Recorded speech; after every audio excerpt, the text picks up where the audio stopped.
Notre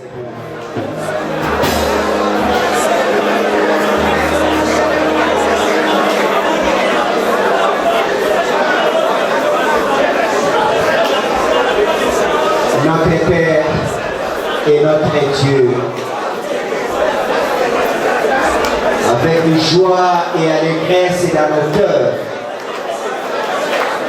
venant en ces lieux où nous venons te rencontrer, Seigneur notre Dieu, les lieux où nous nous sentons bien, notre Père, pendant que tes enfants que nous sommes, ton épouse que tu as choisie dans ces temps de l'enfant, nous sommes venus nous rassembler ce matin de la résurrection. Laisse que nous puissions te dire de tout cœur, merci Seigneur Jésus. Pendant que Seigneur notre Dieu, nous sommes en pleine période de la Pâque. Une période tellement spéciale pour tout croyant. Alors que nous quittons, Seigneur, l'esclavagisme pour une liberté éternelle. Laisse que nous puissions te rendre des actions de grâce. Que nous puissions exprimer notre profonde gratitude. Que nous puissions exprimer notre sincère reconnaissance pour tous les bienfaits, puisque les bienfaits depuis le commencement du monde et jusqu'à ce temps, pour ta grâce étonnante, pour ta miséricorde insondable, pour ton amour sans mesure, pour ta compassion illimitée, et tous ces bienfaits, si nous les étalons devant nous, Seigneur, des bienfaits innombrables, des bienfaits que nous ne pouvons jamais compter, Seigneur, à chaque minute, à chaque seconde. Seigneur, notre Dieu, tu es toujours plus que bon pour nous, Seigneur, notre Dieu. Peu importe nos faiblesses, peu importe nos erreurs, peu importe ce que nous faisons dans cette chair, mais mon Dieu, mon roi, tu avais déversé dans ces temps de la fin le sang de l'agneau, qui n'est pas le sang chimique, mais c'est glorieux puissant message. Quand tu nous regardes au travers de ce sang, tu nous vois plus grand que la neige, sans tache, ni rien de semblable, irrépréhensible et irréprochable devant toi, Seigneur. C'est un grand privilège en ce matin de la résurrection. Un matin pas tout comme tous les autres matins. Depuis le jardin d'Éden, c'est le jour où Dieu, après avoir tout créé, tu t'es reposé. Et dans le Nouveau Testament, après avoir accompli toute justice, après t'être livré sur le bois du calvaire, notre Père et notre Dieu, tu as vaincu la mort, tu as vaincu la tombe, tu as vaincu le guillot de la mort, tu as vaincu toute la puissance des ténèbres, tu as vaincu tous les esprits maléfiques et tu es sorti victorieux, plus que vainqueur, pour donner à ton peuple, pour qui tu es mort, la victoire et la liberté éternelle. Laisse que nous puissions te dire, grand merci Seigneur Jésus. Alors que Seigneur notre Dieu, le monde est dans le désarroi. Le monde est complètement dans un chaos total. Le monde est complètement, Seigneur, là où nous voyons l'iniquité des Amoréens de ces temps de la fin, ont atteint son comble. Mais Seigneur notre Dieu, n'est-ce pas les Saintes Écritures nous disent que là où le péché abonde, c'est là où la grâce de Dieu surabonde. Et nous sommes dans la grâce qui surabonde. Parce que lorsque la pierre est faite, s'est détachée du haut de la montagne et descendait, elle criait grâce, grâce, grâce à l'épouse que nous sommes, Seigneur. Et l'épouse du 7e âge est sans tache, ni ride, ni rien de semblable. Voilà pourquoi tu avais payé au double de nos péchés, alors que tu avais immolé cet agneau dès avant la fondation du monde. Notre Père et notre Dieu, Le matin de la résurrection, c'est le jour des jubilés. Le matin de la résurrection, c'est le jour de la victoire. Le matin de la résurrection, c'est le jour de repos. Laisse que mon Dieu m'envoie, alors que tu nous aies choisis comme étant l'épouse du 7e âge, pour recevoir tous les privilèges depuis le commencement jusqu'à cet temps. Et nous sommes appelés aujourd'hui la reine Jésus-Christ. Nous sommes appelés aujourd'hui l'épouse de Jésus-Christ. Et nous bénéficions de tous les privilèges de tous les âges de l'Église. Et que nous pouvons crier Hosanna, Hosanna, Hosanna au plus haut des cieux. Pour tout cela que toi tu aimes. Parce que Seigneur, qui nous a donné ton unique Fils, ton Fils unique, pour que quiconque croit en lui ne périsse point, Seigneur. Il est venu mourir pour nous. Il s'est livré lui-même sur la mort de la croix pour nous donner sa vie sauvée. Laisse que Seigneur notre Dieu, comme toi tu as tant aimé le monde, Seigneur, laisse que nous puissions t'exprimer cet amour ce matin, en te louant, en te glorifiant, en exaltant ton Seigneur, Seigneur, en magnifiant ta grandeur et ta puissance. Et Seigneur, en écoutant tes oreilles, tu as entendu des supplications, des requêtes, des prières de tes enfants. Ils ne sont pas venus les remettre chez un homme, parce que tout homme est faillible. Mais le seul qui est infaillible, c'est toi le Seigneur Jésus-Christ. C'est lui qui tient à ses promesses et c'est lui qui tient à ses paroles. Laisse que mon Dieu m'envoie en tant que des enfants qui sont manifestés dans ces temps de la fin, comme étant les joyaux de ta couronne. Seigneur notre Dieu, réponds à chaque requête. Accorde à chacun de nous le plus profond désir de notre cœur. Pendant que nous nous attendons à toi, Seigneur, qu'est-ce qui nous séparera de cet amour de Dieu? Rien ne peut nous séparer de l'amour. Ni même un ange, Seigneur, ne le pourra. Voilà pourquoi, Seigneur, comme tu nous as choisis, nous venons à toi, Seigneur. Pendant que nous nous attendons à toi, laisse que mon Dieu m'envoie, que tu puisses oindre ton serviteur. Pendant qu'il sera Dieu de la chair, alors qu'il va se présenter ici, qu'il ne soit plus un homme, Seigneur, mais que toi-même, Seigneur, mon Dieu m'envoie, que tu puisses le posséder totalement, Seigneur. Déverser tes vertus, déverser ton onction, déverser ton esprit, déverser tous les besoins de cet auditoire en lui, Seigneur. De sorte, Seigneur, que quand il va prononcer les oracles de Dieu, que chacun de nous puisse recevoir la réponse à son problème au nom de Jésus-Christ. Oh, que les malades soient guéris au nom de Jésus, que les affligés soient consolés au nom de Jésus, que celui qui est venu avec un problème puisse trouver solution à son problème. Et lorsque nous sortirons de cet endroit, que nous puissions dire, comme les deux disciples qui sont revenus du chemin de Maus, ils ont dit dans leur cœur, est-ce que nos cœurs ne brillaient-ils pas au-dedans de nous quand il nous a parlé en ces lieux? Merci notre Père. Merci le roi des rois. Merci le Seigneur des seigneurs. Pendant que nous te prions, Père, de nous élever dans le bien céleste à Jésus-Christ. Reçois l'honneur, reçois la gloire, reçois la magnificence, reçois la sagesse, la puissance et les cris de joie au siècle des siècles. Pendant que nous le mettons tout entre tes saintes mains, soit l'alpha, soit Emmanuel, soit Oméga, et que le glorieux Saint-Esprit de Dieu puisse sonner les cœurs pour nous donner les besoins de nos cœurs. Merci notre Père. C'est dans le nom de Jésus, le nom tout-puissant, le nom tout-suffisant, le nom infaillible, le nom qui a été donné au-dessus de la terre, au-dessus des cieux, sous la terre, le nom puissant de notre Seigneur et Sauveur Jésus-Christ, que nous t'avons ainsi prié, demandé avec foi, et pour ta propre gloire, nous t'avons ainsi prié. Amen. Amen.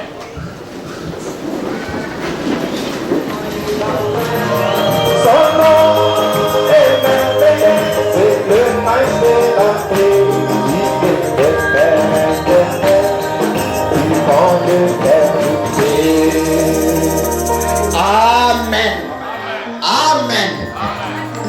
Maintenant, pendant que nous allons nous apprêter pour être à table, manger la nourriture spirituelle, nous allons inviter le pasteur. Pendant qu'il va faire sa montée, nous allons chanter dans ces mondes perverses.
très très richement ce matin.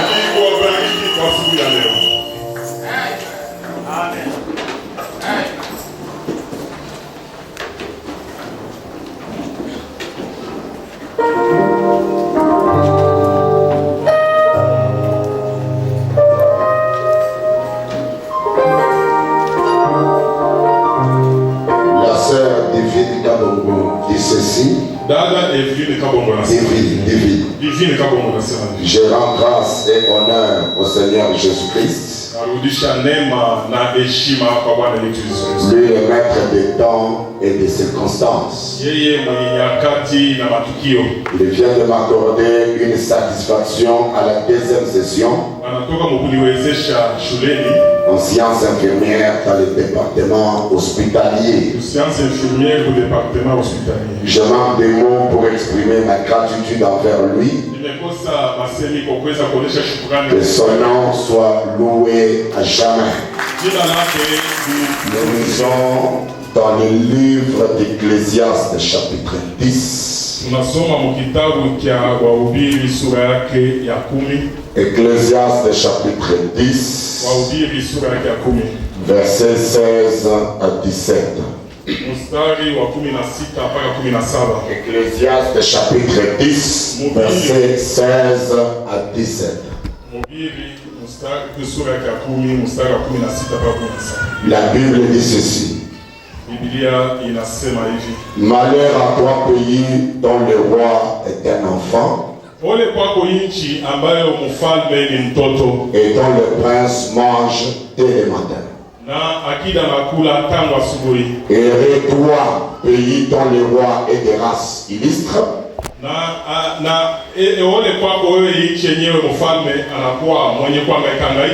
Non, illustre, c'est-à-dire célèbre. Et dont le prince mange au temps convenable. Pour soutenir leur force et non pour se livrer à la boisson. Amen. Vous pouvez vous asseoir. Que le Seigneur Jésus-Christ ajoute de grandes bénédictions à la lecture de sa parole. Encore une fois, que Dieu bénisse chacun d'entre vous. Je crois que vous êtes en forme ce matin. Est-ce que vous êtes en forme ce matin? Ah, que Dieu vous bénisse richement. J'ai eu tout le message que vous avez envoyé. Comment vous avez apprécié le premier point sur l'amour. Comment beaucoup m'ont demandé à ce que je puisse continuer avec ça même 1 ou 2 ou 3 mois. J'ai réellement compris cela. Et j'ai compris que c'était la nourriture convenable. Et qui était aussi autant convenable. Alors comme j'aurai des réunions de Pâques, je continuerai sur ça après la Pâques. Parce que j'ai vu réellement que beaucoup de gens, ça les a beaucoup aidés. Est-ce que c'est la vérité? J'ai eu beaucoup de messages. Et c'est bien comme ça. Je voulais aussi profiter de l'occasion pour vous remercier sincèrement pour le deuil qui nous a frappé, la disparition de la grande sœur de mon épouse.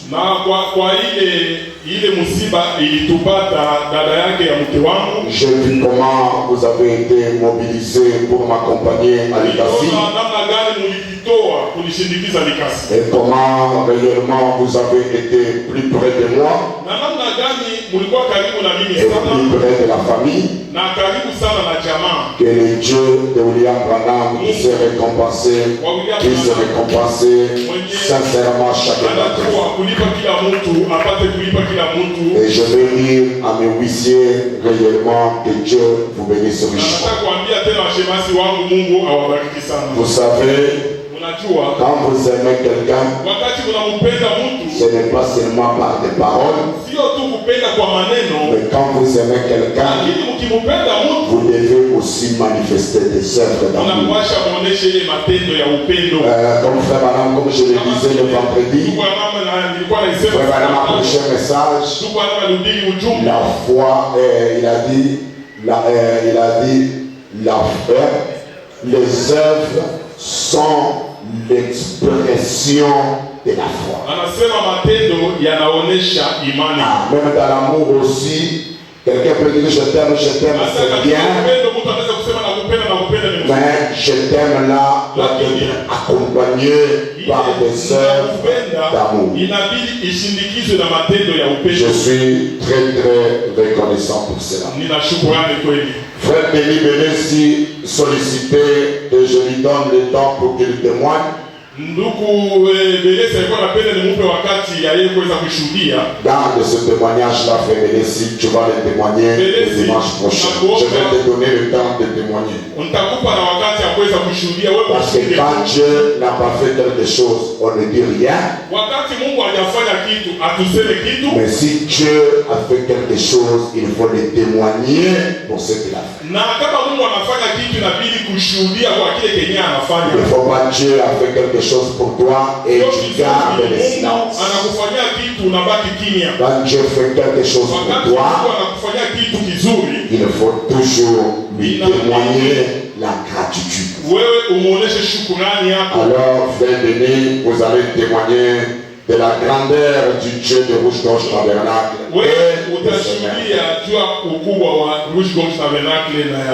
Comme tu m'as demandé ici. Comme je le disais, nous sommes en train de parler sur c'est encore ça. La connexion pour la grandeur. Et je vous ai montré que il y a trois choses dans cette connexion pour la grandeur. Il y a l'amour, la prière et la discipline. Et comme je l'ai promis, je vais parler ce matin sur la discipline. Dans Ecclésiaste, là où nous avons lu, la Bible dit ceci: malheur à toi pays dont le roi est un enfant. Et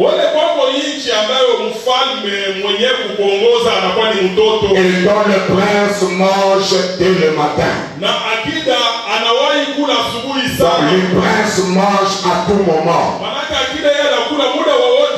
Et verset 17 dit: heureux toi pays dont le roi est de race illustre. C'est-à-dire un roi célèbre, un roi très connu du fait de mérite et de qualité extraordinaire. Alors si vous avez un tel roi qui est de race illustre, le prince mange au temps convenable pour soutenir leurs forces et non pour se livrer à la boisson. Donc ce matin nous parlons sur la discipline. Et j'aimerais que vous puissiez me suivre très attentivement. Je ne serai pas long, mais je vais toucher un peu quelques cibles et je crois que ça va beaucoup vous aider. Je vais vous dire ceci: aucun homme indiscipliné n'a jamais fini sa course dans la distinction. Un homme indiscipliné ne peut jamais terminer sa course dans la distinction. La discipline, c'est la capacité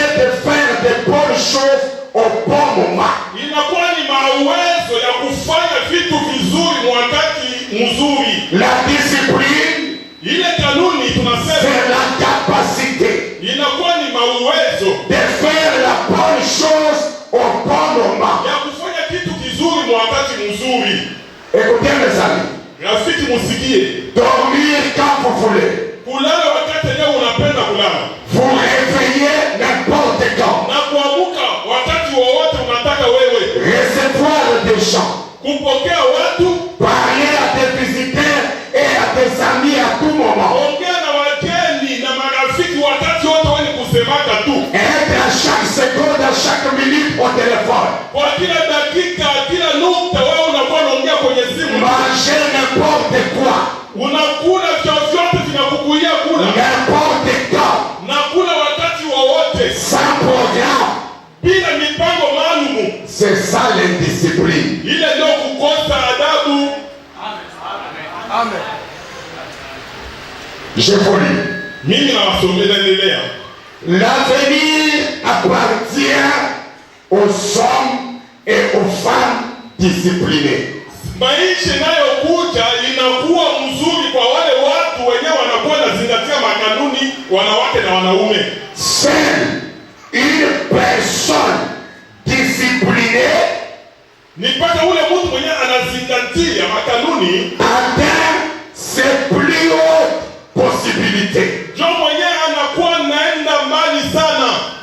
Une personne disciplinée, mtu mwenyewe anazingatia makanuni, est capable de diriger les autres. Anakuwa na uwezo ya kuongoza watu wengine. Parce que kwa sababu cette personne sait maîtriser d'abord elle-même. Ule mtu kwanza kwa yeye mwenyewe amejizuiza, amejipa hali fulani. Tu ne peux pas diriger les gens. Wewe huwezi kuongoza watu quand toi-même tu ne t'es pas d'abord maîtrisé. Wakati wewe mwenyewe hujajua kujizuiza.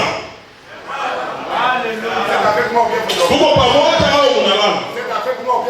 Tuko pamoja au mnalala? Wewe mwenyewe kwanza haujui kwanza kujizuiza. Namna gani unaweza kuongoza watu wengine?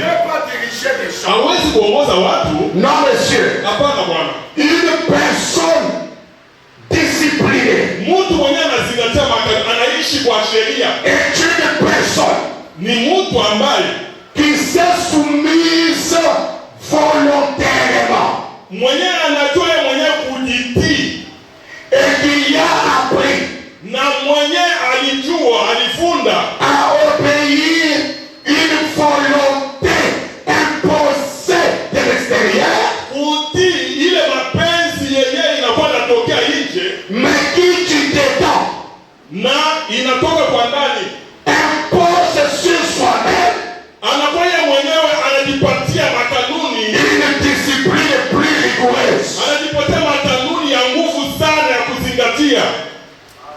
Vous avez compris ce que je dis?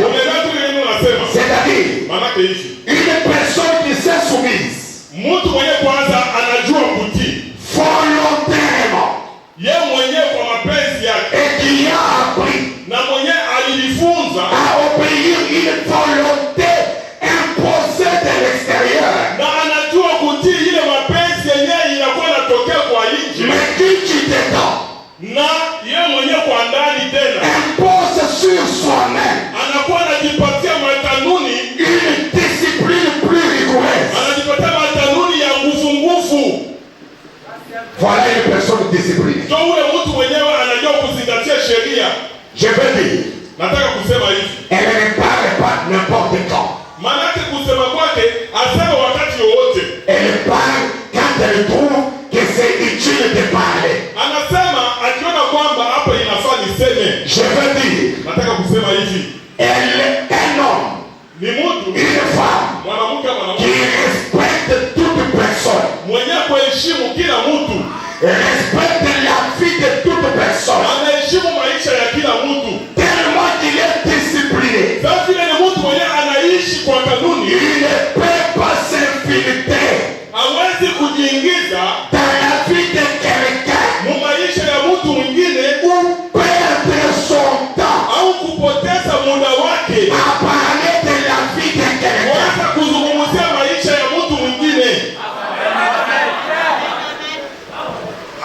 avez compris? Mnajisikilizisha vizuri. Vous avez appris.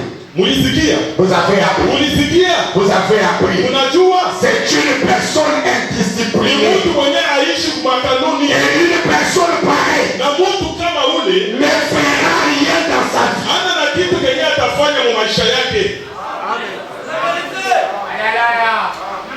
Toute la vie, Maisha yote il n'a peur à parler et à faire la promotion des autres. anaipoteza mkusema na kusemekanya mambo ya watu wengine. Parce que quand tu te mets à parler de moi, Kwa sababu wewe utaanza kusema mambo yangu, que ça soit en bien ou en mal, iwe mazuri au mabaya, sache que tu fais la publicité. jua kwamba wewe unakuwa unanitangaza. Tu fais ma publicité. Unanifanyia mimi matangazo. Lui là, vous savez, parlons. Anasema sema Une personne indisciplinée, ni mtu mwenyewe aishi kwa adabu. un homme discipliné, Mtu mwenyewe anaishi kwa kanuni. il a maîtrisé sa langue. Kwanza aisha kujua kuzuiza ulimi yake. La Bible dit, Biblia inasema la langue, elle est trop petite de tous les membres. ulimi ni kiungo kidogo sana kwa mwili wa binadamu. Par elle, Kupitia ulimi vous pouvez avoir la vie, unaweza kupata et uzima, par elle, na kupitia ulimi vous pouvez mourir. unaweza kufa. Et une personne disciplinée, Na mtu mwenye kuishi kwa kanuni c'est une personne ni mtu ambaye qui a eu la maîtrise. alipata kujizuiza. Il sait comment maîtriser sa propre langue. Anajua ulimi yake anaizuiza vipi. Il ne parle pas n'importe quand. Aseme wakati wowote, Il ne dit jamais des choses hata kusema kwenyewe asemake vipi pour les dire comme ceci. kwa kuweza tu kufurahishana tu hivi hivi. Hapana, Écoutez, msikie. les personnes désordonnées Watu wenyewe wanaishi kwa fujo, ne parviennent jamais hawawezi kufika kamwe à un leadership authentique. kufika kwenye kilele kenye kinafai. Regardez les gens qui aiment toujours parler des vies des autres. Mwangalie bale watu wanapenda kusema maisha watu, Ils sont toujours les mêmes. bora biko mpaka zile ababadilikake, Ils ne changent jamais. ababadilike kamwe. Je veux dire, Nataka kusema hivi, ils sont les mêmes hier, manake ni bale jana, aujourd'hui, leo biko vile et pour vile, toujours. na kesho utaona vile vile. Si tu veux évoluer dans la vie, Ukipenda kuendelea mu maisha, aie la capacité uwe na uwezo de maîtriser ta langue. ya kuweza kuzuiza ulimi wako. Je veux y arriver. Nafika pale, Il y a un grand mystère unakuwa siri kubwa qui a été révélé au temps de la fin. yenyewe imefunuliwa wakati wa mwisho. Le mystère du silence. Inakuwa ni siri ya ukimya. Dieu lui-même Mungu peke yake aime un homme discipliné. anapenda mtu mwenye kuzingatia Donc sheria. Dieu lui-même, Mungu yeye mwenyewe c'est un homme ni discipliné. mtu mwenye anaishi kwa kanuni, Sachant qu'en parlant, anajua sema mkusema sema je risque de dévoiler mimi naweza nikatoa les secrets de mon travail. siri ya kazi yangu Je me tais. na nyamaza. Quand il ouvre le 7e son, Wakati alifungua muhuri wa 7 un silence total. ulibaki kimya. Dieu n'a pas parlé. Mungu hakusema chochote. Très souvent, Mara nyingi Frère Branham le dit, je le dirai. Mungu Bwana anasema Quand taifa, vous voulez réaliser de grandes choses, wewe ukipenda kufanya mipango mikubwa, taisez-vous. nyamaza na mipango yako hiyo. Pourquoi Dieu n'avait pas parlé? Kwa nini Mungu hakusema? Parce que Dieu savait, Sababu Mungu alijua selon William Branham, kama na William Branham, que s'il le disait avant, kwa sababu akitangulia kuisema le diable connaîtrait le plan de la rédemption. kwani atajua ni mipango ya ukombozi. Donc il y a des secrets Maanake kuna masiri que vous devez garder. yenyewe unapasha kulinda. La seule personne Mtu mmoja tu qui est inclus mwenye anaingia dans les secrets du 7e son, ya hii siri ya muhuri wa 7 c'est votre pasteur. ni pasta wenu.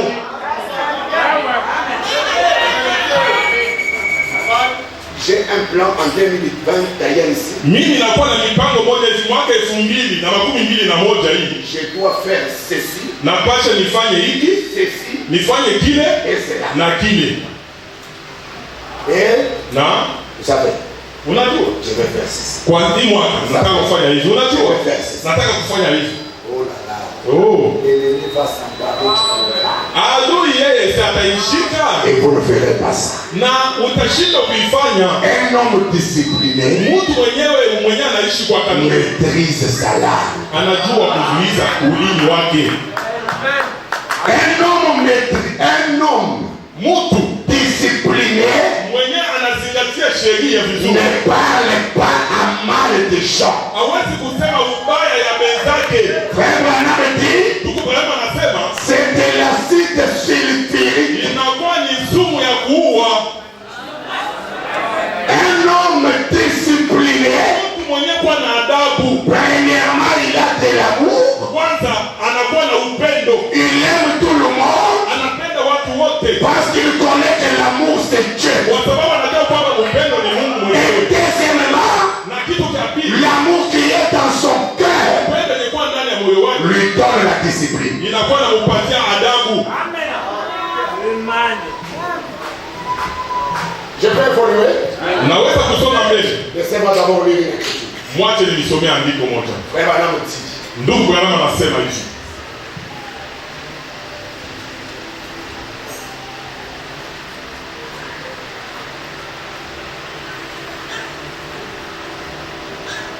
dans là où je pense les pentecôtistes ont failli. Kule kwenye nawaza kwamba wa Pentecoste wameshindwa. Frère Branham dit ceci. Ndugu Branham anasema hivi. Je lis le paragraphe 60.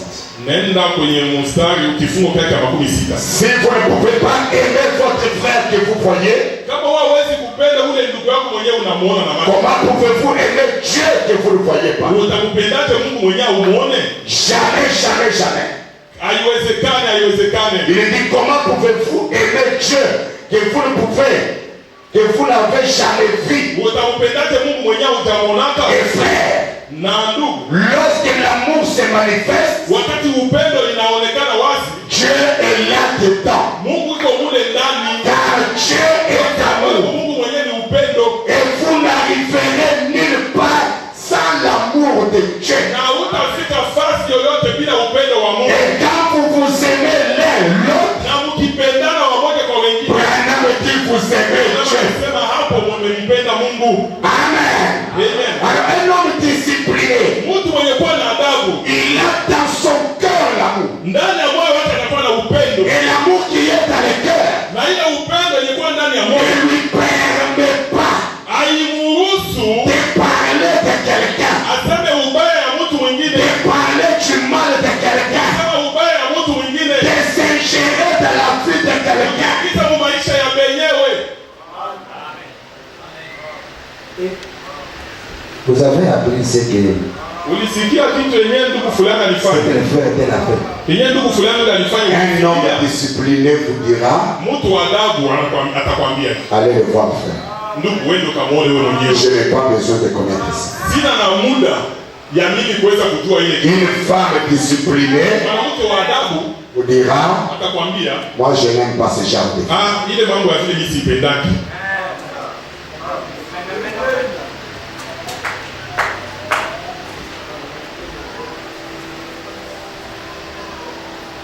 Un jeune homme discipliné Kijana mwenye kuwa na adabu travaillera tandis que les autres jeunes perdent leur temps.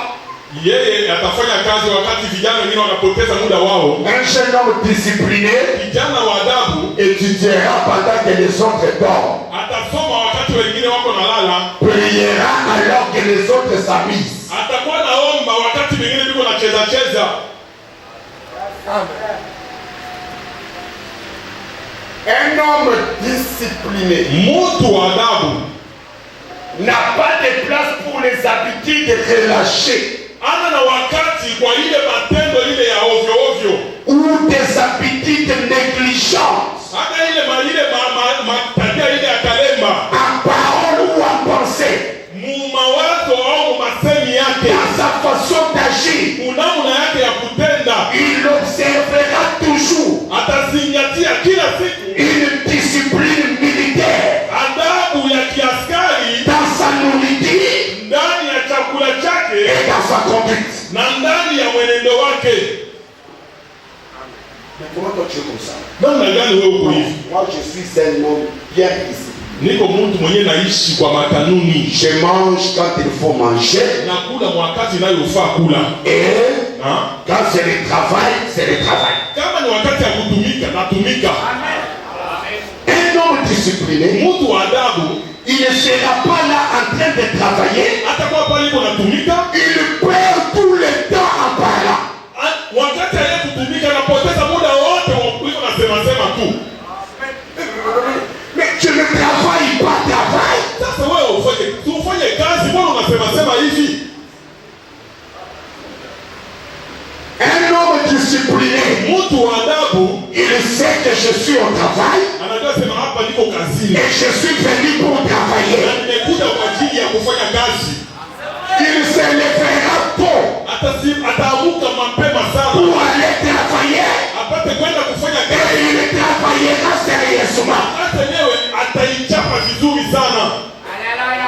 Un homme discipliné, mtu mwenye kuwa na adabu, ne peut pas se réveiller hawezi kuamka à 11 heures. Anaamka saa 5 pendant qu'il sait que wakati anajua kwamba bientôt le matin, asubuhi mapema c'est l'heure où les clients doivent venir. ni wakati leo wateja wanakuwa nakuja. Toi tu vends le pain. Wewe unauzisha mikate. Tu sais que les enfants vont à l'école à 7 heures. Unajua sema watoto asubuhi saa 1 Et que c'est à partir de 6 heures. Ni kuanzia saa 12 on commence à chercher le pain. ndio wanaanza kutafuta mikate. Tu te réveilles à 11 heures. Wewe unaamka saa 5. Tu ouvres ta boulangerie à 11 heures. Wewe unafungua ile boulangerie yako wakati ya tu ouvres ta pharmacie à 11 heures. wewe duka kwa madawa unaifungua saa 5.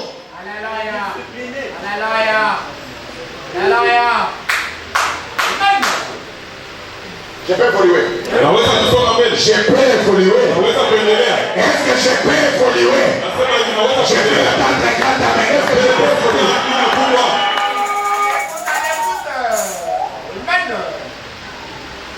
C'est quoi tu te réveilles à 11 heures? Kwa nini unaamka saa 5? Je me suis endormi à 1h30. Nililala saa 7:30 ya usiku. 1h30 là, tu faisais quoi? Ile saa 7:30 usiku nilikuwa nafanya kitu J'étais en gani? train de chatter.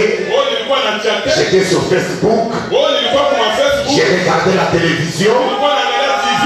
Un homme discipliné Mtu mwenyewe wa adabu mwenye ne perd pas son temps dans des difficultés pareilles. kupoteza wakati wote mabibi ya ovyo ovyo. J'ai un temps où je peux causer avec les amis. Mimi naweza kuongea na magari. Et j'ai un temps où je dois travailler. Wakati mimi napasha J'ai un temps où je dois prier. wakati napasha kuomba. Tu es chaque fois toujours au téléphone. Wakati wote uko tu kusimu. Tu pries à télé. Wewe unaomba sana. Tu médites la parole à télé. Zingatia Et neno. tu travailles à télé. Kazi unaifanya kwa wakati gani? Est-ce que je peux évoluer? Unaweza kufanya kazi. Votre prophète dit, Na kuwe na nasema hivi. s'il y a un homme qui doit travailler, Kama kuna mtu mwenye anapaswa kufanya kazi. c'est un chrétien. Ni Mkristo. Je n'ai pas entendu quand on a. S'il y a un homme Kama kuna mtu qui doit travailler, anapaswa kufanya kazi. c'est un chrétien. Ni Mkristo. Je n'ai pas entendu quand on a. Je n'ai pas entendu un grand gloire à Dieu.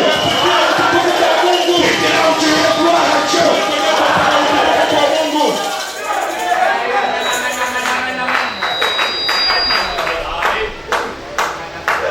Mes amis, Rafiki zangu, je vais vous réveiller. nataka kunyamusha. La Bible dit, Biblia inasema hivi. le paresseux Bavuvu et pour aller en ville, kwa kwenda kule kutauni. ils disent qu'il y a un lion. Banasemaka sema kule kutauni kuna simba. Tu n'as pas vu. Wewe kule kutauni hauendaki. Non, tu n'as pas appris qu'en ville il y a un lion. Wewe usikese huko simba mwacha kulamuka kule. Mais un homme discipliné, Lakini mtu wa adabu parce qu'il a une vision. kwa sababu iko na Non, maono. la discipline ici, c'est pas Adam. La discipline, c'est quelqu'un qui a des principes et qui garde. Mtu mwenyewe anaishi kwa makanuni. Maintenant, un homme discipliné, Mtu mwenyewe kuishi kwa makanuni il va dire, atasema comme il y a les lions, sasa vile kuko simba kule, je vais me battre avec ces lions jusqu'à ce que je vais les renverser. mimi nitampita, nitamwangusha. Parce que les lions dont la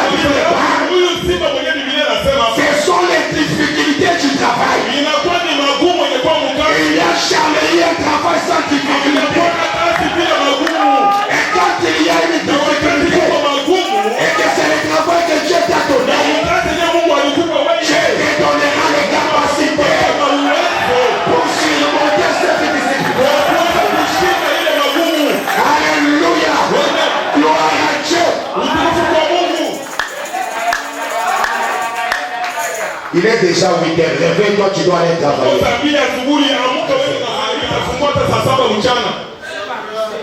La Bible dit, malheur à ce pays dont le roi est chef et dont le prince mange à tout moment. On ne mange pas à tout moment.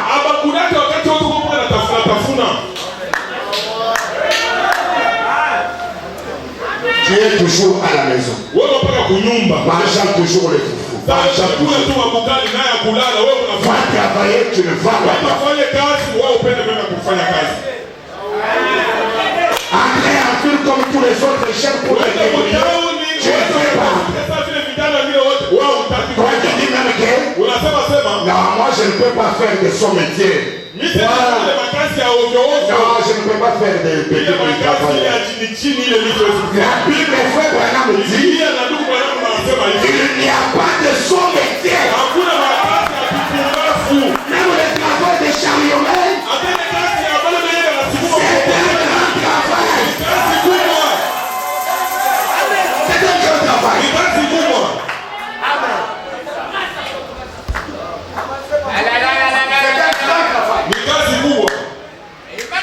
Laissez-moi lire et puis je continue. Oui, monsieur. Les gens doivent avoir. Ils doivent réellement avoir la discipline. Parce que quand vous êtes discipliné, vous avez la maîtrise de votre travail. Et votre travail ne sera plus ennuyant. Vous savez ce qu'il faut faire pour progresser. Ecclésiaste chapitre 10 verset 15 dit le travail de l'insensé le fatigue. Le fatigue parce qu'il ne sait pas aller à la vie. Il ne connaît pas comment y aller. Il est fatigué. Moi je me rappelle, j'ai deux frères. Un frère qui vous dit, pasteur, comme je n'ai pas du travail, je vais creuser les puits de toilette.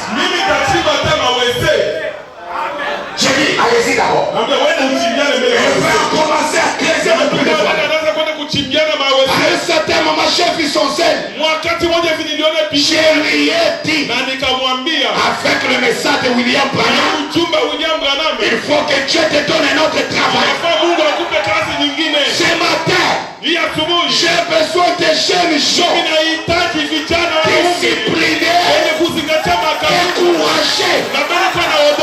Je n'ai pas besoin des gens qui parlent. Il ne fait rien. Il ne fait que parler.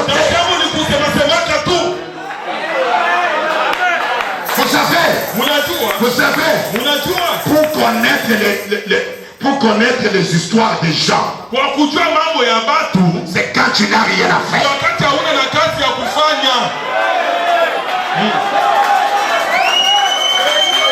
Quand tu n'as rien à faire, tu vas commencer à t'intéresser. Feli mange comment? Feli achète la chemise comment? Parce que tu n'as rien à faire. Mais quand tu es occupé, tu te demandes toujours comment je peux faire que $20 deviennent 25. Comment 25 va devenir 30. Comment 30 va devenir 35.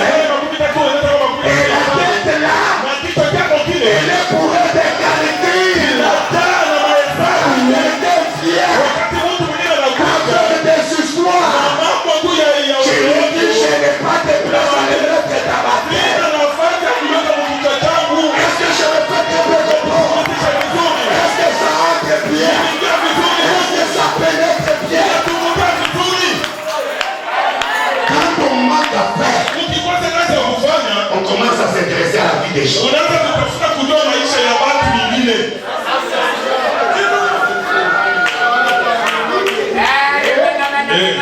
C'est ça la discipline.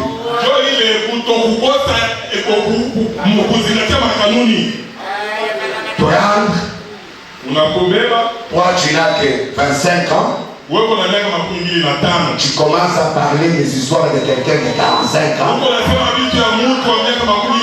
Tu es indiscipliné.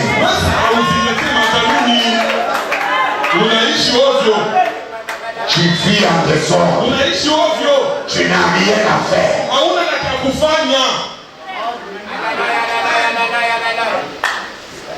Mais dans les messages de Branham, écoutez ce matin, si tout ce temps tu étais discipliné, l'élection de la création des équilibres, quel est pour toi un travail?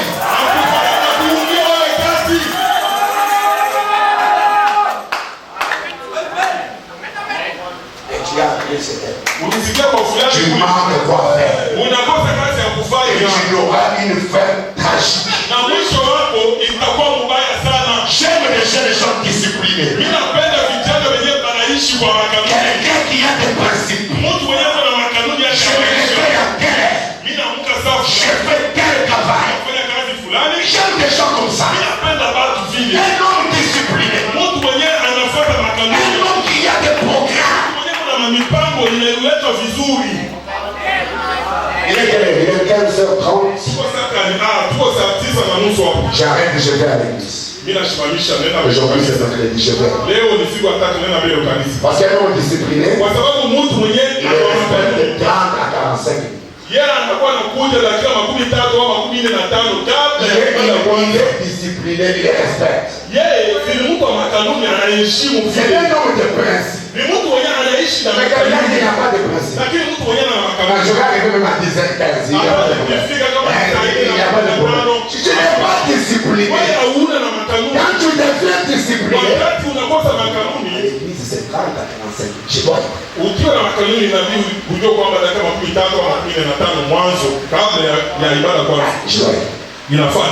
Mercredi, vendredi, ne me cherchez pas le soir, je suis à l'église. Et tous les amis savent que mercredi, vendredi, son téléphone est fermé, il est à l'église. Et tout le monde connaît ton programme. Un homme de principe. Tu comprends, hein? Sinon, si tu appelles Maître Joël, tu ne l'auras pas aujourd'hui, mercredi. Il est à non, mercredi, on commence à appeler Dieu. Non, je suis en plus. Ah, quand je vais prier à ton église là, nous on pensait que. Un homme sans principe. Un homme avec un principe. Mercredi, vendredi, tu appelles le téléphone fermé. Je suis à l'église.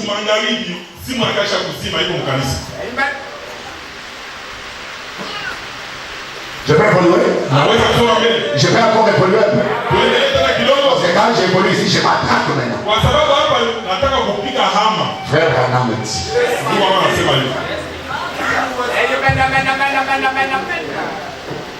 Non, notre message est terrible. La vie c'est Melchisedec qui dit ceci.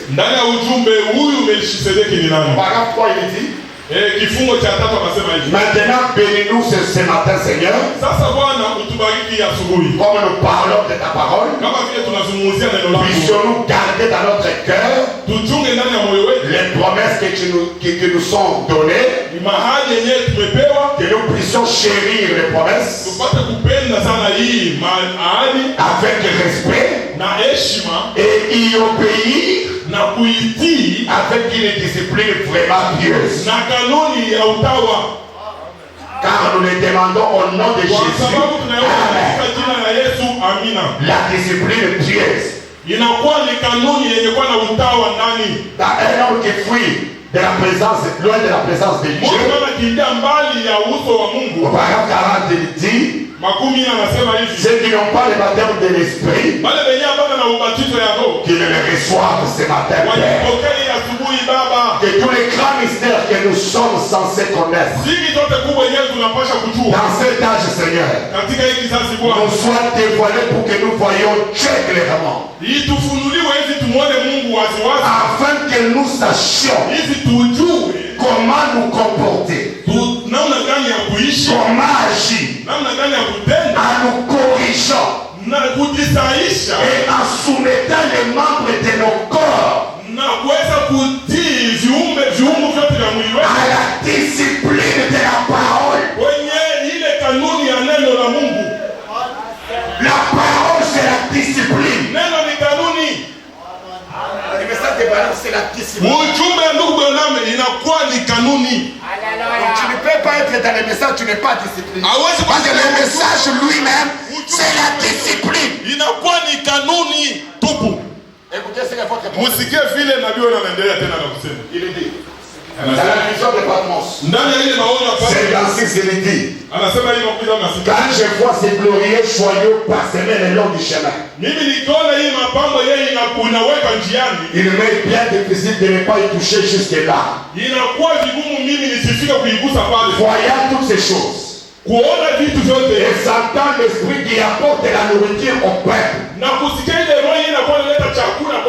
cela me donne envie de sauter dedans rapidement et de dire quelque chose là-dessus. Mais je dois me retenir et mettre chaque chose à sa place et à son temps. Même dans le ministère, il devait être discipliné. Si vous dites les choses correctes, mais au mauvais moment, votre message n'aura pas d'impact. Les gens n'ont pas mangé. Quand tu viens là, lui te descendra. Alléluia. Ujumbe kubwa sana unatuletea kweli. Lakini si haitapata nguvu. Moi je suis bloqué dans le travail que je fais. Kwa sababu mwili kazi unafanya nimekwama. Mais quand tu vois, lakini wakati unaona, OK. Kumbe ni ça va. Je viens. Vous savez, mnajua Dieu est capable. Mungu ana uwezo de débloquer ce qui est bloqué. Ya kufungua yenyewe imefungwa. Dieu est capable. Mungu wetu ana uwezo d'ouvrir la voie. Ya kufungua njia. Même devant l'ennemi. Hata mbele ya ukuta. L'homme saute gloire à Dieu. C'est-à-dire c'est Dieu là. Peut débloquer ma situation. Anaweza kufungua maisha yangu. Même dans le ministère. Ndani ya huduma. Tu dois être discipliné. Unapaswa kuwa mtu wa makanuni.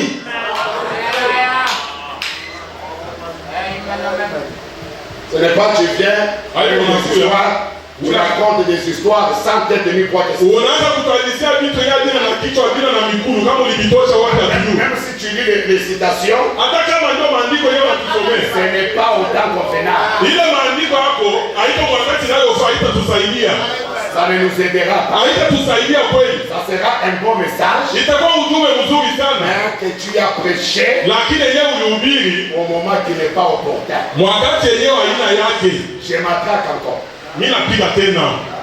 Laissez-moi m'attraquer encore. Il dit ceci.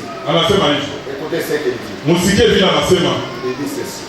Dans les 7 âges de l'église, à la page 219 paragraphe, il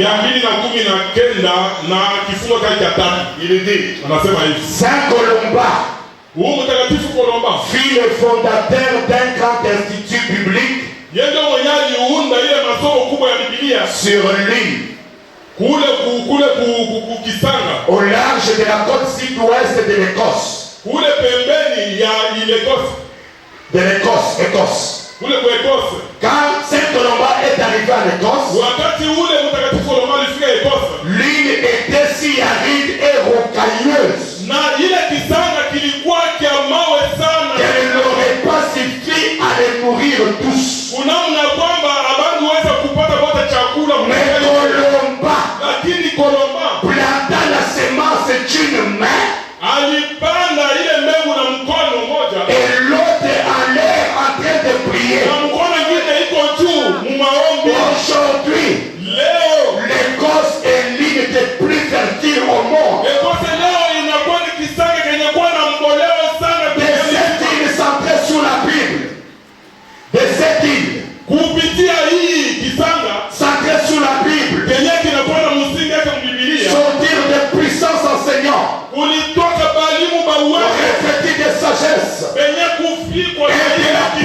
puissance de Dieu. na uwezo wa Mungu. Une main Na mkono moja pour l'homme à travailler. Kolomba alikuwa anafanya Et kazi. l'autre main Na ingine mkono pour l'homme à être en train de Kolomba prier. alikuwa anaomba.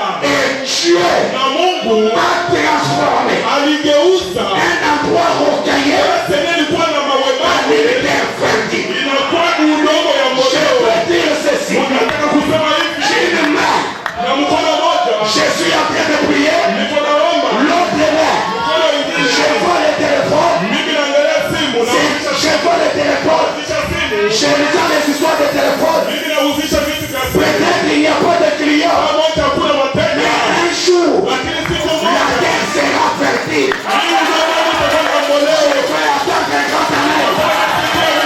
Une main, je prie. Mkono moja naomba, Une main, je travaille. mkono mwingine nafanya Une kazi. main, je prie. Mkono moja naomba, Qu'est-ce que je cherche? natafuta nini? Que ma terre soit fertile. Napenda udongo huu na Qu'est-ce mboleo. que je cherche? Natafuta nini? Que des cailloux Ya kusema mawe hii deviennent la fertilité. yaigeuke iwe mboleo. La main en l'air. Mkono juu, L'autre travaille. ingine mkazi, L'autre travaille. ingine mkazi, L'autre est en train de prier. niko naomba, L'autre travaille. ingine nafanya kazi, L'autre travaille. ingine nafanya kazi. Par mon message Kupitia ujumbe wangu de ce matin, ni asubuhi, je veux la contexte à mon église. huduma kwenye kanisa langu.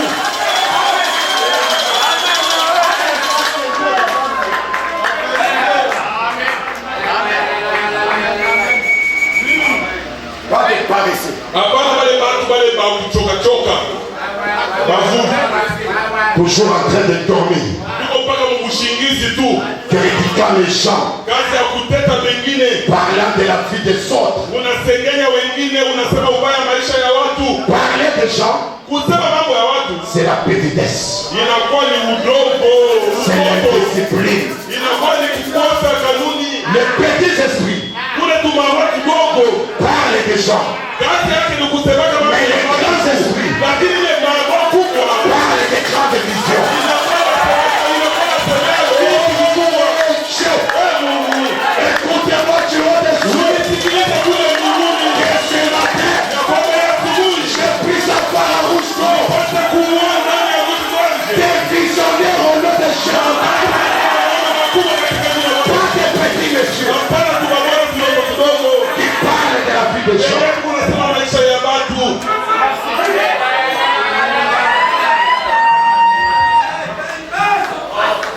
Je veux que quelqu'un se concentre. Napenda mtu mmoja kabisa asimame vizuri. Je veux que quelqu'un se concentre. Napenda mtu mmoja asimame imara. Parce que Kwa sababu tu deviens ce que tu dis que tu es.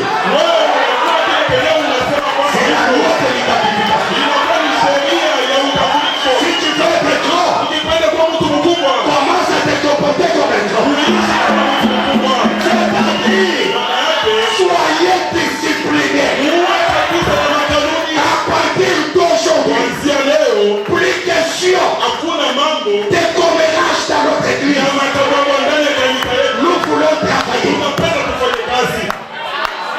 Est-ce qu'il y a des gens qui veulent travailler? Kuna watu wanapenda kufanya kazi. La Bible est là. Biblia inasema hivi. Nasoma kwanza ndugu yangu. Dans la cruauté du péché. Ndani ya ile ile matendo mabaya yenye dhambi inaletea La watu pénalité que cela coûta. na ile adhabu yenyewe inaileta Auparavant, cet apôtre fait mal le dit. na Biblia anasema hivi. Dieu les a donc créés. Mungu aliwaumba Et alors, après avoir fait cela, kisha kufanya hivyo.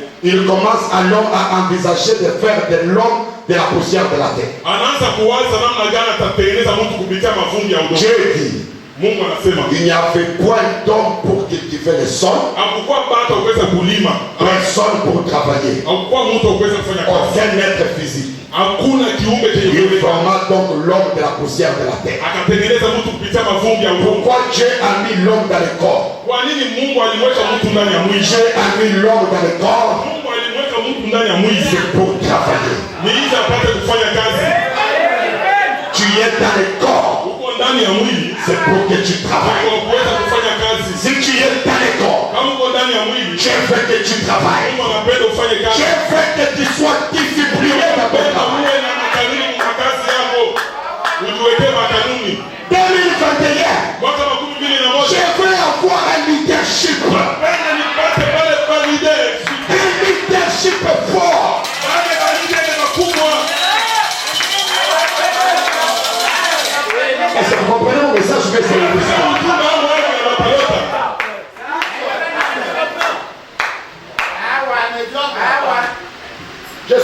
fatigué avec les méthodes.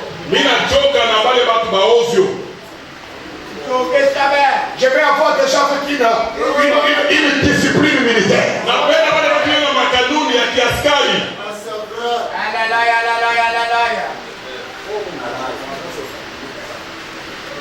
Un homme discipliné entreprendra sans répugnance des travaux désagréables.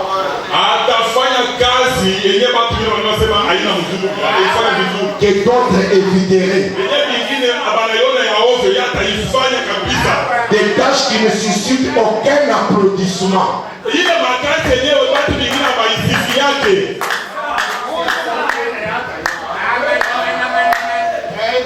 Un homme discipliné, il va entreprendre un travail où personne ne va l'applaudir. Mais lui, il connaît que de ce travail, j'aurai de l'or et de l'argent. Je suis fatigué avec des paresseux. Lève-toi. Prends l'âge. Prends la vision. Et commence avec la femme.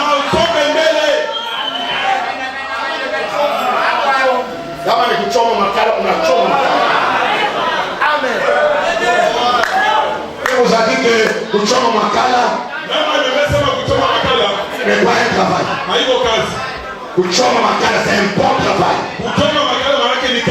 D'ailleurs, un sac coûte $10.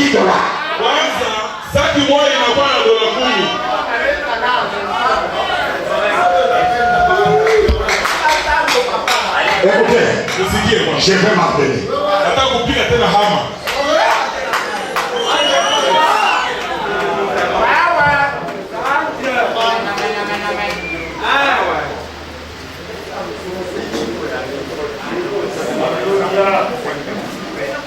Dans Proverbe chapitre 24, verset 30 à 31. Je suis en train de donner la discipline à mes enfants. Et ne puisse être des hommes et des femmes disciplinés. Proverbe chapitre 24, verset 30 à 31. J'ai passé près du champ d'un paresseux. Et près de la ville d'un homme dépourvu de sens. Et voici, les épines y croissaient partout. Les roses encouvraient la face. Et les murs de pierre étaient écroulés. Et les paresseux dormaient. Lui, son problème, c'est le sommeil. La Bible dit, Proverbe chapitre 26. Aujourd'hui, j'ai matin. Vous savez, dormir dans l'église, c'est l'indiscipline.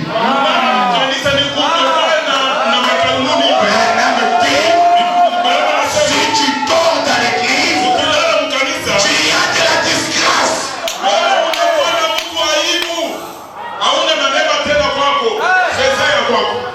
Proverbe chapitre 26, verset 14 à 15. Verset 14 à 15, la Bible. La porte tourne sur ses corps. Et le paresseux sur son lit. Le paresseux plonge sa main dans les plats.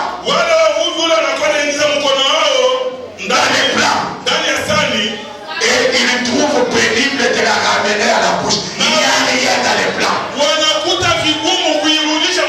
les plats, c'est vide, il n'y a rien.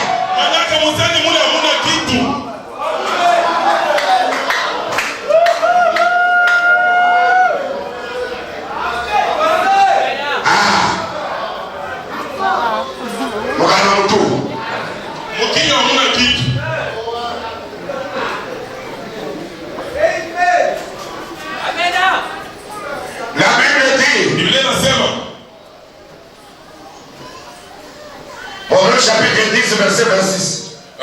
Methali 10:26.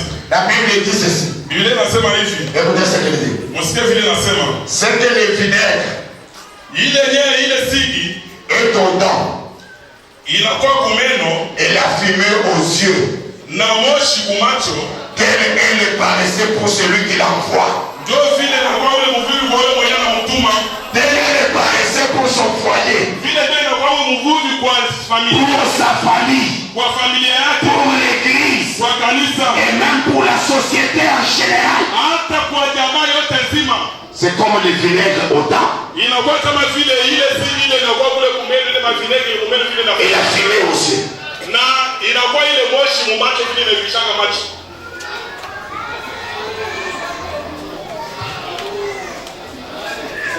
Maintenant, sasa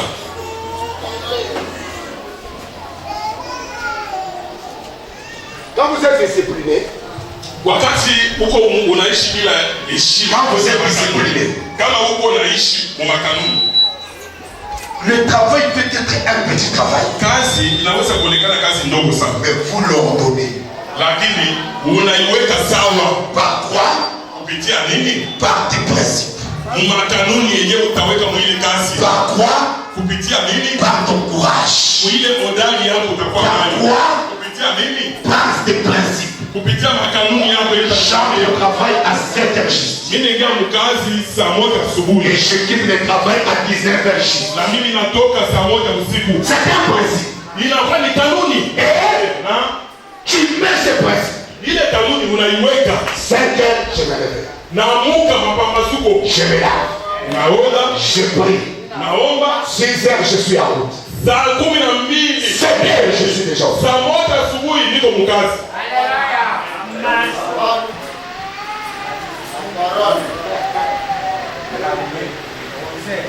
Tu es discipliné.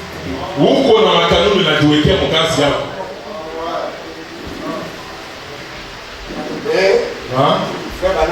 Ndugu wangu anasema hivi.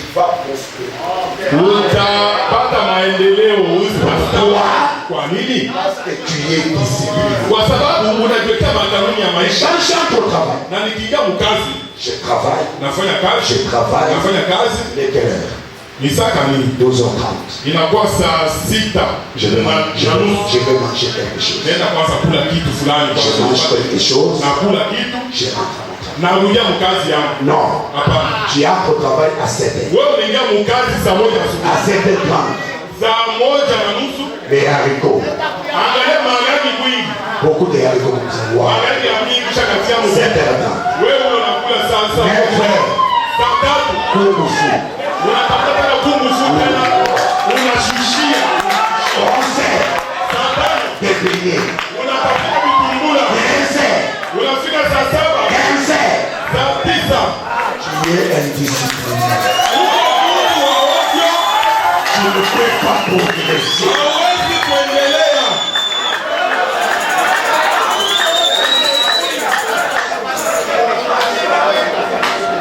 Pourquoi? Kwa nini? Tout ce que tu as vendu, Yote yenyewe uliyoficha. toi-même tu as terminé ça. Unakimalizia kutafuna.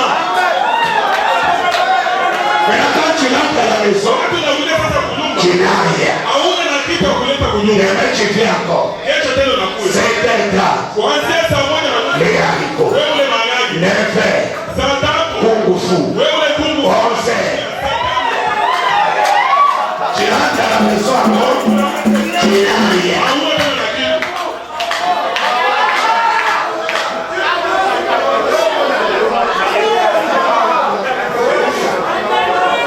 C'est un travail désordonné. Ni kazi ya ovyo yenyewe wewe unafanya hivi. Un homme Mtu kabisa. doit être discipliné. Anapaswa kuwa anaishi na makanuni yake. Je gagne 10 000 francs. Mimi napata 10,000 kwa siku. Je mange 2 000 francs. Mimi nakula 2,000. 8 000 francs, 8,000 ça va dans la caisse. inaenda naiweka kwa hazina yangu.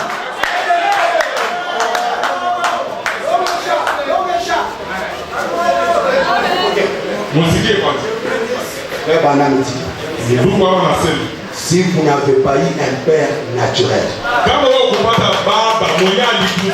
il vous a initié, heureusement Dieu vous donne un père spirituel. Il doit prendre son temps pour t'initier. Que tu sois une soeur, que tu sois un frère, tu dois être discipliné. Je vais attendre un grand amen.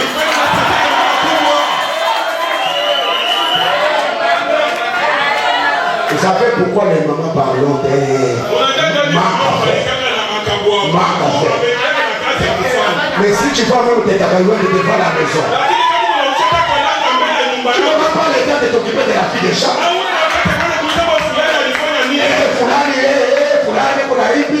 Tu n'as pas ce temps. Tout le temps. Comment je vais acheter mes macaroons? Comment je vais crier ça? Tu es occupé.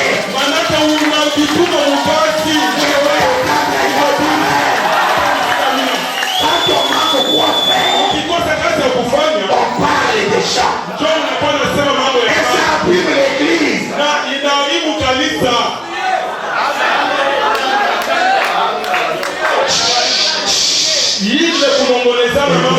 Vous avez entendu ce que le pasteur a dit. Et vous avez entendu ce que le terceur a dit. Tu manques du travail.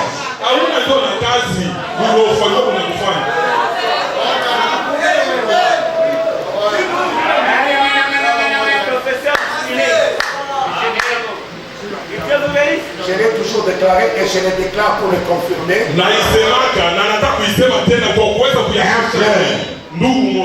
Pousse-pousseur. Chariot. Il a un travail. Quand il cherche une sœur, je lui donne la sœur. Parce que c'est un homme discipliné, il a un travail. Il n'a même pas le temps de savoir qu'est-ce qu'on a dit.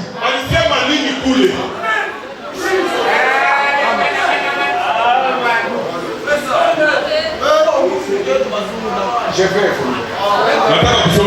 J'aime encore évoluer. Est-ce que je peux encore évoluer? Est-ce que je peux encore évoluer? Maman, est-ce que je peux encore évoluer? Nous sommes dans une vie où tout homme discipliné peut faire quelque chose. Dans une ville où on achète même de l'eau. Je peux seulement fermer de l'eau. Et à la fin de la journée, j'ai 20 000 francs.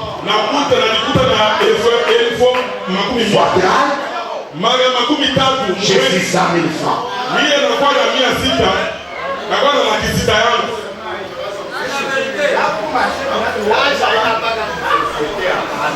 Quand je parle du travail,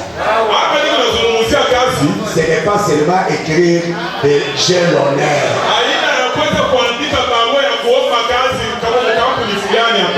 Non.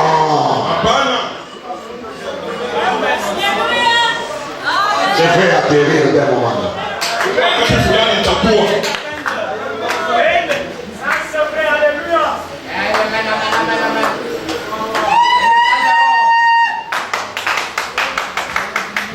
Branham dit, un homme discipliné ne recule jamais lorsqu'il rencontre des situations difficiles ou l'opposition. D'ailleurs, il s'arrête et il se concentre pour sauter. Lui-même dit n'ayez pas peur, il dit. Quand je vais là dans le champ missionnaire à l'étranger, nous devons y affronter beaucoup de sorciers et tout. Chaque fois que vous êtes conduit à faire cela, que le Saint-Esprit vous a conduit à faire cela, l'opposition ne signifie rien. Upinzani haina na maana. Vous restez juste sur les liens. Unabaki tu pafasi yako ile. Vous restez là. Unabaki tu pale. Vous continuez Na unaendelea jusqu'à ce que la victoire interviendra. mpaka wakati utapata ushindi.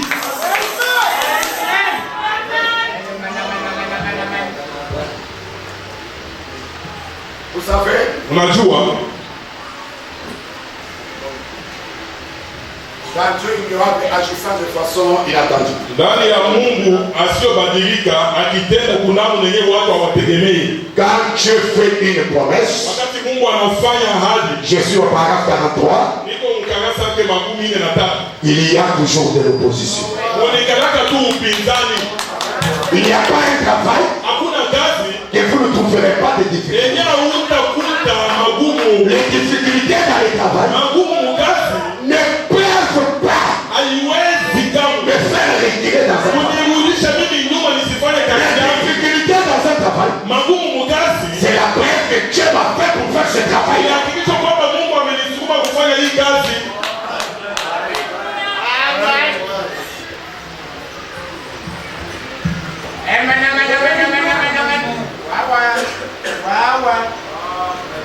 Un homme discipliné Mtu wa kanuni sait quoi faire anajua nini ya kufanya et quand le faire, na wakati gani aifanye, quand dormir na wakati gani kulala, et quand se réveiller, na wakati gani kuamka, quand manger na wakati gani kula, et quand gêner, na wakati gani kufunga chakula, quand être avec les amis wakati gani akuwa na marafiki, et quand être seul avec Dieu. na wakati gani atakuwa peke yake na Mungu.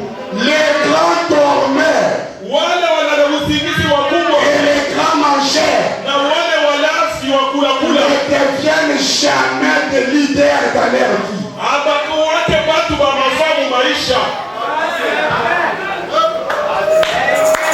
Des grands dormeurs Wale wana usingizi et des grands mangeurs na wale wa mkula kula ne wale deviennent jamais abakuwake hata siku moja des grands leaders dans leur vie. watu wa mafamu maisha, viongozi wakubwa pana.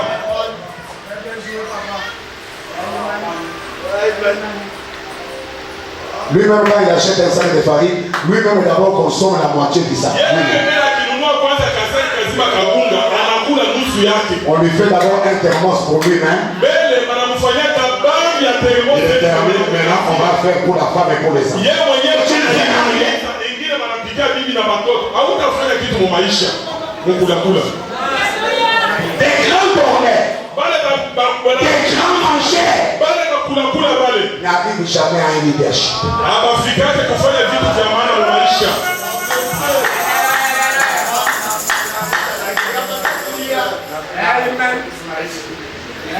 Je vais atterrir. Nataka nishuke. Je vais atterrir. Nataka kutua.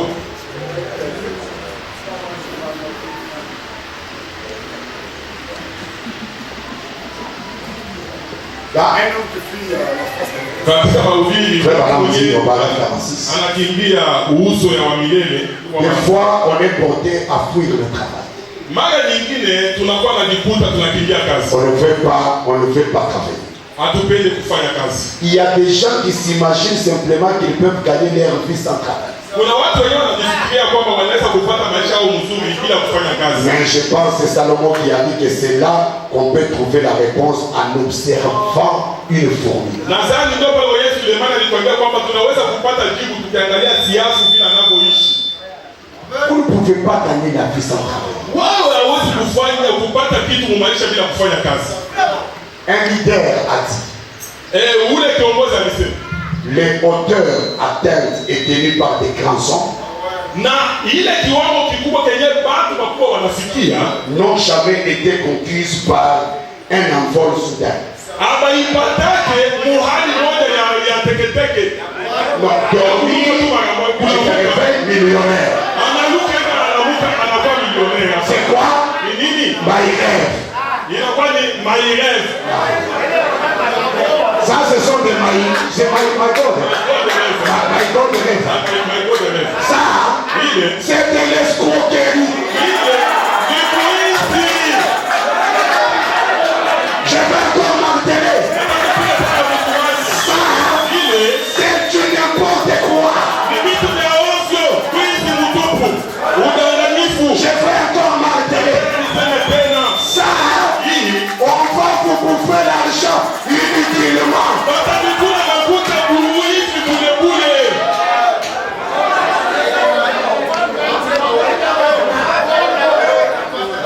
tu mets comme ça, dans 2 jours, tu as autant. Après, on bloque. On dit non, pour qu'on te donne, il faut donner encore la moitié. Vous donnez, l'homme disparaît. Et puis maintenant, et donc vous voyez, ces gens ici sont seulement des voleurs. Des voleurs. Toi, Dieu t'a déjà donné la promesse. Tu seras toujours la tête et non jamais la queue. Travaille, car Dieu bénit paix à paix. Un jour, tu atteindras le sommet. Alléluia. C'est la vision de Dieu pour toi. Je te dis ce soir, bien-aimé, je veux que tu prospères à tous égards.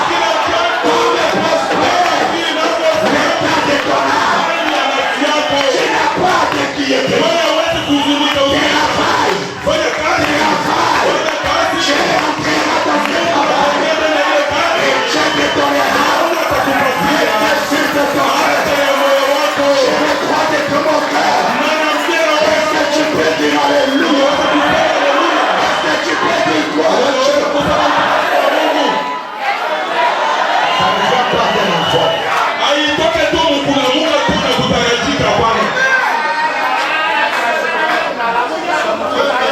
Non, la richesse de la manière d'un champignon, non. Le matin, 1 million. À midi, et le soir. Non. Tu sais, tu te réveilles le matin, tu n'as rien. Le soir, 1 million. Tu vas devenir fou.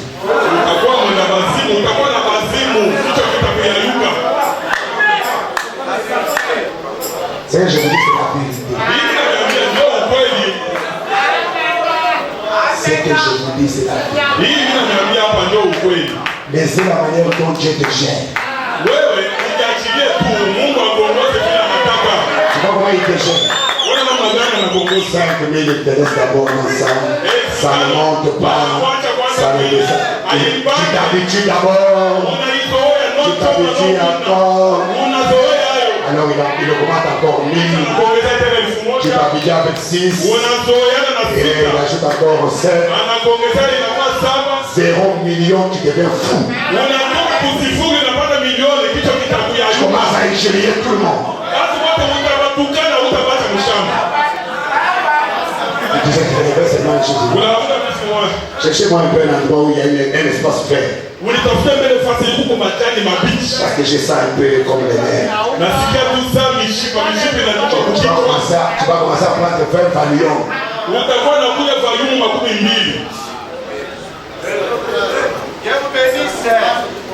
Mais c'est la manière dont Dieu vous conduit. Il te laisse d'abord avec une moto. Après, il te donne une voiture.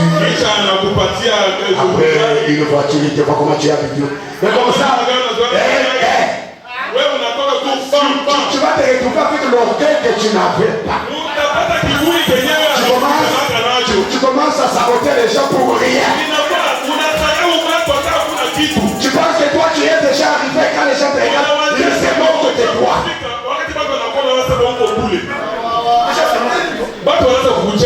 Il pense qu'il est arrivé où?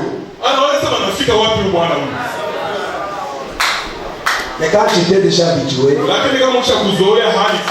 tu sais, non, c'est normal. C'est pour moi. C'est pour mes frères. Tu es toujours la même personne. Mais papa, tu commences seulement à t'enorgueillir. Tu t'enorgueillis par rapport à qui a besoin de ton orgueil.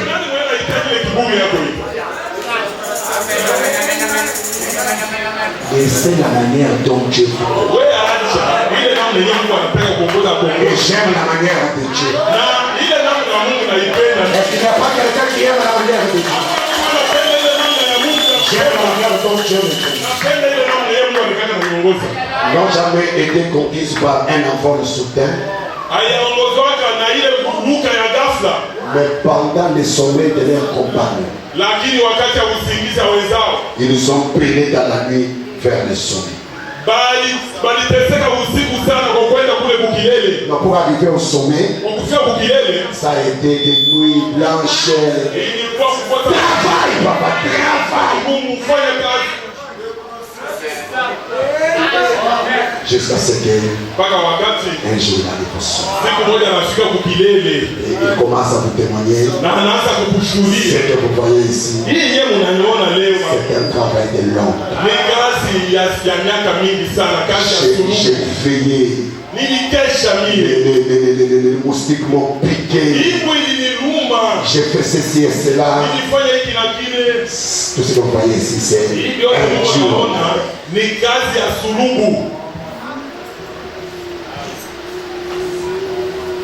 Je termine maintenant ma prédication de ce matin. La discipline. Amen. Être discipliné.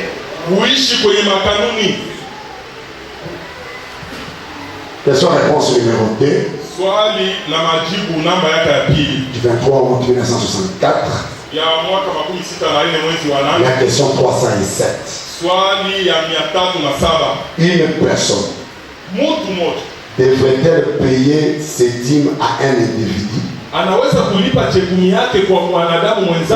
chrétien devrait-il payer ses dîmes? Devrait-il travailler?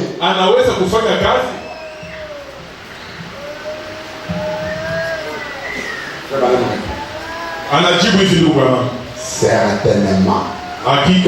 S'il y a une personne qui doit travailler, c'est le chrétien. S'il y en a un qui aime le travail, c'est bien le chrétien. Pourquoi le chrétien doit travailler? Le chrétien doit travailler pour payer ses dîmes, payer ses offrandes,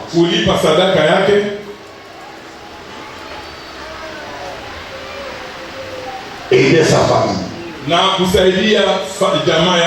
et aider ses frères. Le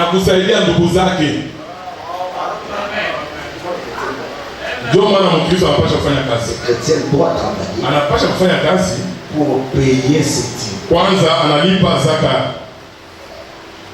Les dîmes de toutes ses ressources. Manake analipa chekumi ya faida yote yenye anapata kwa kila kazi. Analipa sadaka, aider sa famille, kusaidia familia yake, na kisha aider ses frères, kusaidia ndugu zake et ses sœurs. na badada yake. C'est pourquoi les chrétiens doivent travailler. Ndio maana Wakristo wanapaswa kufanya kazi.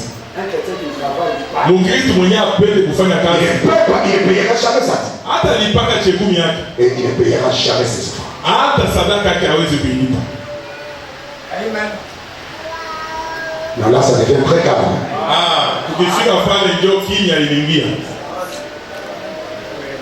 Frère Madame dit, Ndugu wao nasema, quand ma famille était affamée, wakati jamaa yangu ilikuwa na njaa, mon père malade, baba yangu mgonjwa, quand on me payait, wakati walikuwa wananilipa, la première chose que je faisais, kitu cha kwanza nilikuwa nafanya, j'enlevais d'abord ma dîme. kwenye mshahara yangu nilikuwa natosha chekumi. Ndugu bwana anasema, Payer la dîme, kulipa chekumi, c'est une expérience chrétienne. ile ni kuonja Kikristo. Quand on est discipliné, Ukiwa wa makanuni, quand j'ai seulement de l'argent, wakati niko tu na pesa, n'importe quel argent qui arrive à mes mains, makuta yoyote yenye inafika kumikono je yangu, sais que non, cet argent, ça m'appartient. hii makuta ni yangu. La première chose, Kitu cha kwanza ya Mungu, j'enlève de l'argent. Je suis discipliné. Je ne peux pas oublier ça. Première chose. Mais là, quand on n'est pas discipliné, je vais y aller la ligne. Écrivez dans les cahiers. Je travaille, je reviens. Je viens de gagner encore. Écrivez dans les cahiers. Je vais encore. Écrivez, un mois, 2 mois, tu ne payeras jamais de dîmes. Et ces dîmes-là resteront dans les cahiers. Et comme on l'a dit, c'est un principe pour évoluer et pour prospérer. Je ne vois pas seulement que les gens dans l'église, personne n'évolue, les gens sont pourquoi les gens n'évoluent pas? Les gens ne payent pas des dîmes, ce sont des voleurs. Indisciplinés. Indisciplinés. Non, je vois tout ce que je fais, il y a des marches, tout ça. Je commence à sentir comme si on est en train de m'amener. Le paiement de la dîme. Je peux refuser aujourd'hui. Je refuse demain.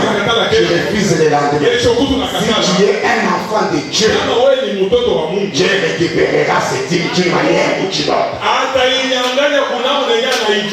Et quand il va vouloir prendre, il prendra et cette dîme et ton argent et le toi. C'est ça sa manière de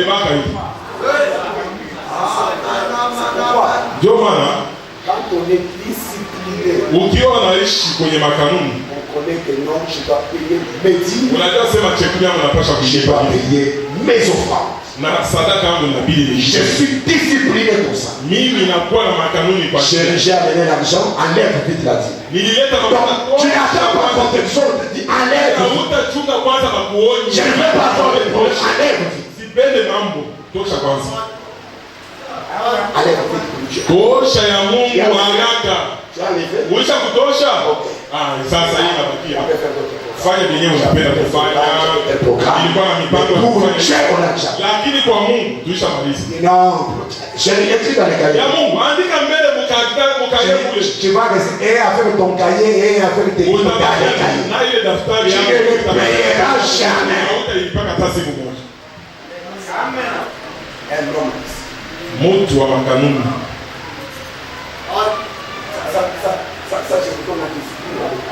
Mimi nimepatia tu ni kanuni mkazi hapa. Kazi yenyewe haipati chekundu.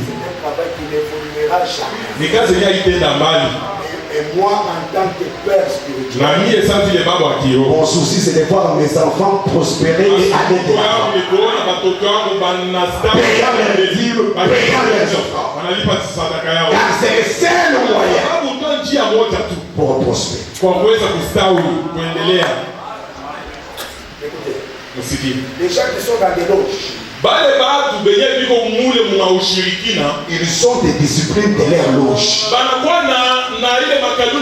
Et leur loge leur demande des choses. Quand on vient aussi dans les messages, il y a la discipline du message. Et tu dois respecter la discipline du message pour faire sortir aussi. Sinon, bila ile la tête ne sortira jamais. Kichwa hautaitoshana hata siku moja, kitaonekana. Donc Paul dira, wewe utakuwa tu seulement de tournoyer, wewe unazungurukia tu pale fasi moja. Comment moi je les vois? Namna gani mimi siende mbele? Il faut que je les vois. Vingine na paone ils évoluent parce qu'ils sont disciplinés. Wasi banenda mbele kwa sababu payant leurs dîmes, analipa chekuni, payant leurs offrandes, analipa sadaka yao. Toi tu ne payes pas. Wewe chekuni haulipaki.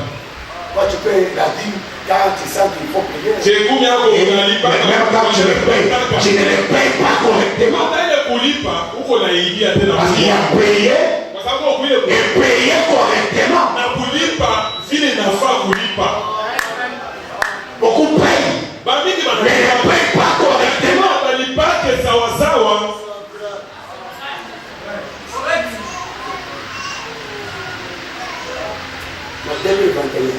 Je dois avoir une église dont les gens jouissent de beaucoup de choses. Et Dieu le permet. Mais si vous voulez aussi y arriver, soyez disciplinés. Madame, tu as suivi. Tu as bien suivi. Il faut être discipliné. Mon travail est là. Quand j'arrive à la fin du mois, je calcule l'argent de Dieu. Dieu, je te dois combien? Je suis discipliné dans mon travail. Un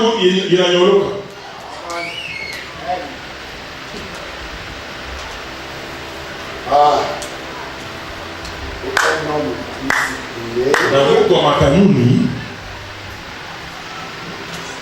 Je vais dire, un homme discipliné,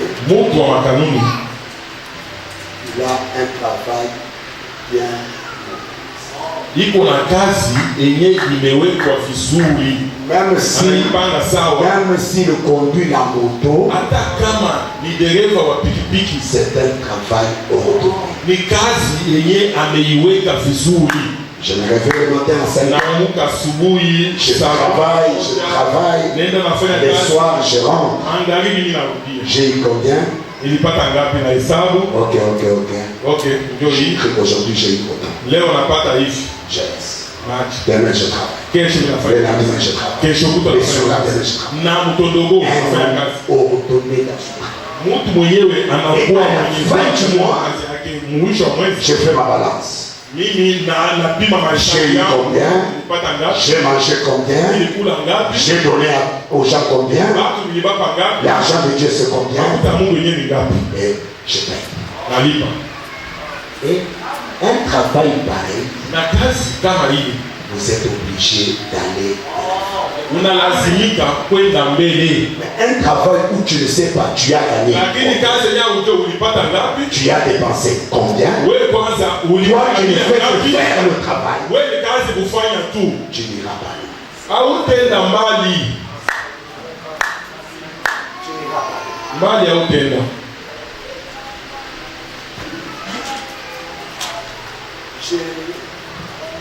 C'est frère Madame.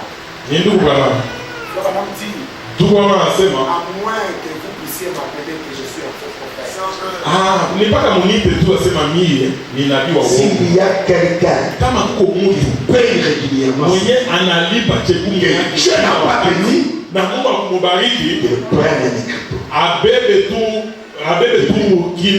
Je lance ces défis. Je lance ces défis. Si Dieu ne te bénit pas, je suis un pauvre.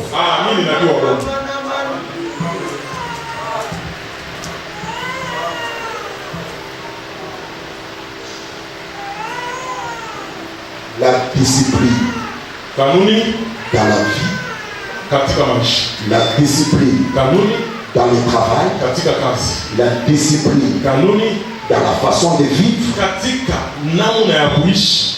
savoir quoi dire et savoir quoi dire. C'est que je ne peux pas dire. La discipline qui maîtrise la langue. Un homme qui ne parle pas de n'importe quoi. Il n'a pas la facilité d'ingérer les gens facilement. Ingérer facilement sa femme, ingérer son homme. Il est discipliné. Il sait quoi dire. Qu'à le dire. Alors, une personne pareille est appelée à un grand leadership. Il ne peut jamais échouer dans cette vie. Le message que je donne ce matin, les gens peuvent faire des kilomètres, acheter des grands billets pour venir entendre des conférences pareilles. Ce sont là des termes, des grands hommes dans ce monde sont en train de développer. Et les gens viennent du monde entier pour entendre cela. Un bon disciple Et qu'il met cela en pratique. Il sent la grandeur venir. Et le Dieu de nous.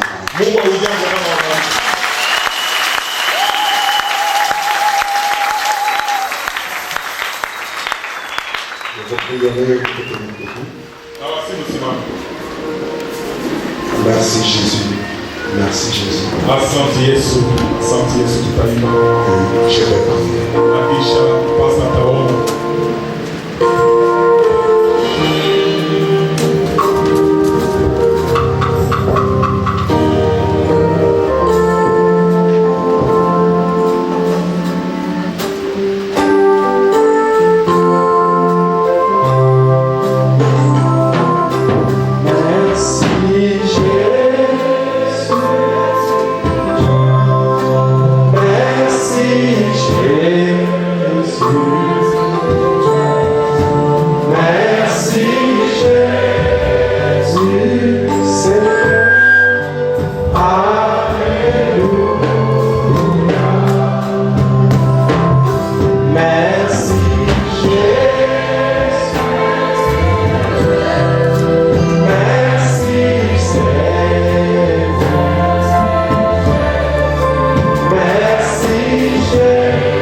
Notre Père Céleste,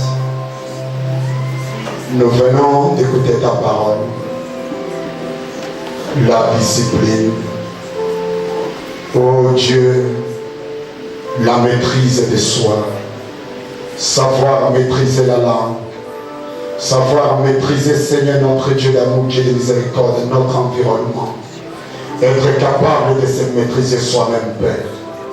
Nous te prions, Seigneur, notre Dieu d'amour, Dieu de miséricorde, d'aider chacun d'entre nous, Seigneur. Nous venons de comprendre réellement, Seigneur.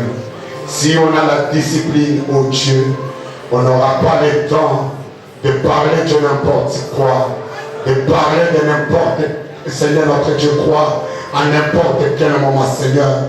Nous saurions réellement, Seigneur, comment nous contenir, oh Dieu. Nous saurions, Seigneur, notre Dieu d'amour, Dieu de miséricorde, nous occuper de notre travail, arranger notre travail, mettre, Seigneur, de l'ordre dans notre travail.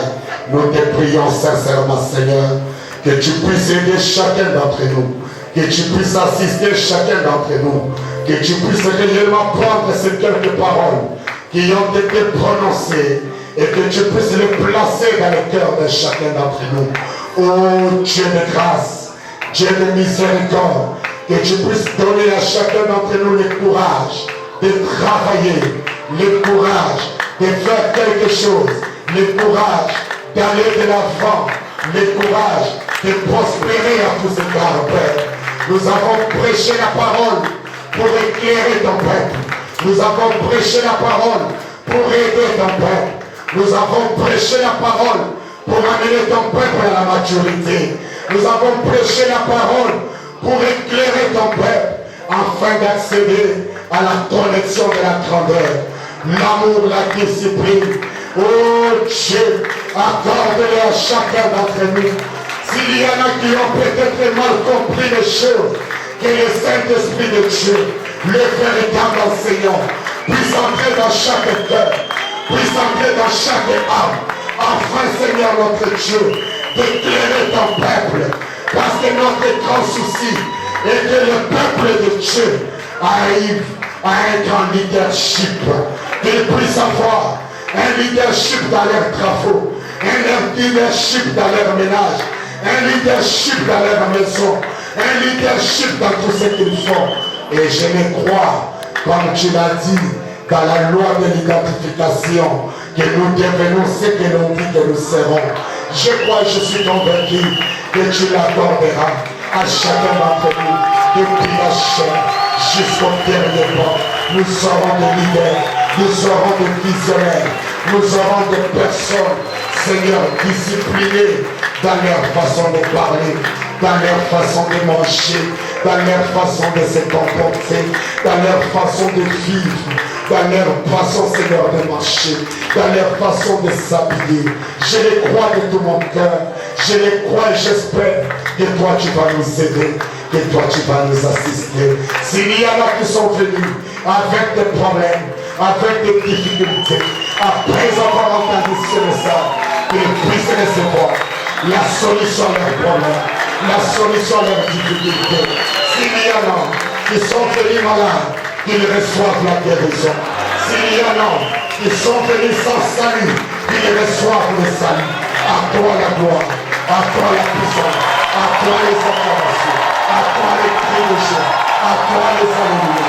Parce que tu es le Père, nous t'aimons, nous t'apprécions. Toi le roi des rois, toi le Seigneur de Seigneur, toi le maître de maître, toi le Dieu de Dieu, toi le Seigneur de Seigneur. Nous t'aimons, Seigneur, et nous t'apprécions. Au nom de Jésus-Christ, notre Dieu, notre roi, notre Seigneur et notre Maître. Amen.